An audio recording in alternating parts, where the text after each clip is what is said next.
মোক এজন মানুহে বহুত ভাল কথা এটা শিকালে যে পৰুৱা সদায় মিঠা বস্তুতহে পৰে, নিমখত নহয়।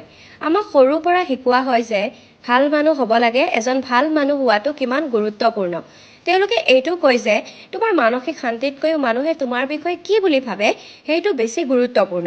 আৰু এইবোৰ একেবাৰে অৰ্থহীন। ভাল মানুহৰ সংজ্ঞা একেবাৰে সহজ সৰল হৈ থকাটো নুবুজায়। যদি তুমি সদায় সহজ সৰল হৈ থাকা, মানুহে তোমাক গুৰ মাৰি চেৰ পেলাই বহুত আগলৈ ক'বাত গুচি যাব। সেইবাবে তুমি নিজৰ এটা সীমা বনোৱাটো বহুত দৰকাৰী।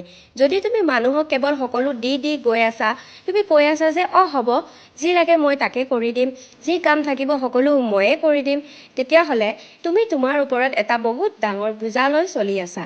Never do that. কেতিয়াও এইটো কৰিব নালাগে। নিজৰ এটা সীমা বনোৱাটো বহুত দৰকাৰী।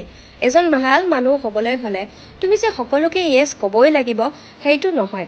কেতিয়াবা ন' বুলিও ক'ব লাগিব য'ত তুমি কমফৰ্টেবল নহয়। কাৰণ তোমাক সমাজে ভাল মানুহ বুলি ক'বলৈ সমাজখনক ফিল কৰোৱাটো তোমাৰ কোনো জব নহয়। যেতিয়া আইনাৰ সন্মুখত থিয় দিবা, তেতিয়া এইটো ফিল হ'ব লাগে যে তুমি সঁচাকৈ ভাল মানুহ হৈছা। তোমাৰ নিজৰ কৰ্মৰ যোগেদি, তোমাৰ চাৰিওফালে থকা মানুহৰ কোনো কাৰণ নোহোৱা ডিমাণ্ডবোৰ ফুলফিল কৰি বা বেলেগক সুখী কৰি নহয়। মনত ৰাখিবা।